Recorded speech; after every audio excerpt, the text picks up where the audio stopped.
യാക്കോബ് എഴുതിയ ലേഖനം അധ്യായം 3. നാവിൻ്റെ ദുരുപയോഗം. എൻ്റെ സഹോദരരെ, നിങ്ങളിൽ അധികം പേർ പ്രബോധകരാകാൻ തുനിയരുത്. എന്തെന്നാൽ കൂടുതൽ കർശനമായ വിധിക്ക് നാം അർഹരാകുമെന്ന് മനസ്സിലാക്കുവിൻ. നാം എല്ലാവരും പലവിധത്തിൽ തെറ്റ് ചെയ്യുന്നു. സംസാരത്തിൽ തെറ്റുവരുത്താത്ത ഏവനും പൂർണ്ണനാണ്.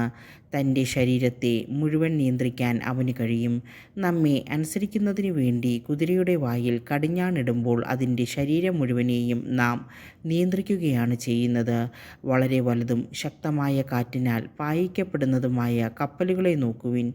വളരെ ചെറിയ ചുക്കാൻ ഉപയോഗിച്ച് ആഗ്രഹിക്കുന്ന സ്ഥലത്തേക്ക് കപ്പിത്താൻ അതിനെ നയിക്കുന്നു.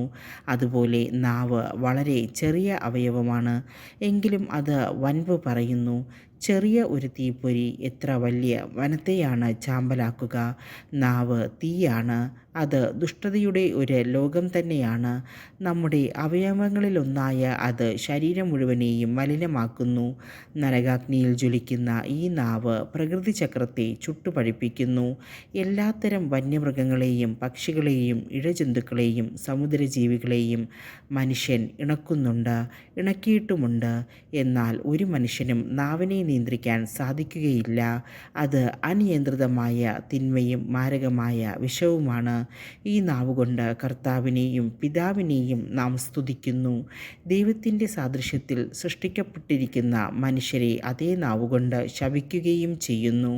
ഒരേ വായിൽ നിന്ന് അനുഗ്രഹവും ശാപവും പുറപ്പെടുന്നു. എൻ്റെ സഹോദരരെ, ഇത് ഉചിതമല്ല.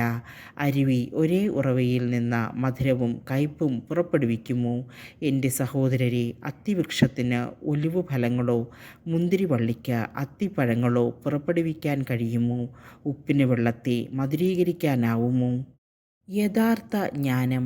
നിങ്ങളിൽ ജ്ഞാനിയും വിവേകിയുമായവൻ ആരാണ്? അവൻ നല്ല പെരുമാറ്റം വഴി വിവേകജന്യമായ വിനയത്തോടെ തൻ്റെ പ്രവൃത്തികളെ മറ്റുള്ളവർക്ക് കാണിച്ചു കൊടുക്കട്ടെ. എന്നാൽ നിങ്ങൾക്ക് കടുത്ത അസൂയയും ഹൃദയത്തിൽ സ്വാർത്ഥമോഹവും ഉണ്ടാകുമ്പോൾ ആത്മപ്രശംസ ചെയ്യുകയോ സത്യത്തിന് വിരുദ്ധമായി വ്യാജം പറയുകയോ അരുത്. ഈ ജ്ഞാനം ഉന്നതത്തിൽ നിന്നുള്ളതല്ല, മറിച്ച് ഭൗമികവും സ്വാർത്ഥപരവും പൈശാചികവുമാണ്. എവിടെ അസൂയയും സ്വാർത്ഥമോഹവും ഉണ്ടോ, അവിടെ ക്രമക്കേടും എല്ലാ ദുഷ്കർമ്മങ്ങളുമുണ്ട്. എന്നാൽ ഉന്നതത്തിൽ നിന്നുള്ള ജ്ഞാനം ഒന്നാമത് ശുദ്ധവും പിന്നെ സമാധാനപൂർണവും വിനീതവും വിധേയത്വമുള്ളതും കാരുണ്യവും സത്ഫലങ്ങളും നിറഞ്ഞതുമാണ്. അത് അനിശ്ചിതമോ ആത്മാർത്ഥതയില്ലാത്തതോ അല്ല. സമാധാന സൃഷ്ടാക്കൾ നീതിയുടെ ഫലം സമാധാനത്തിൽ വിതയ്ക്കുന്നു.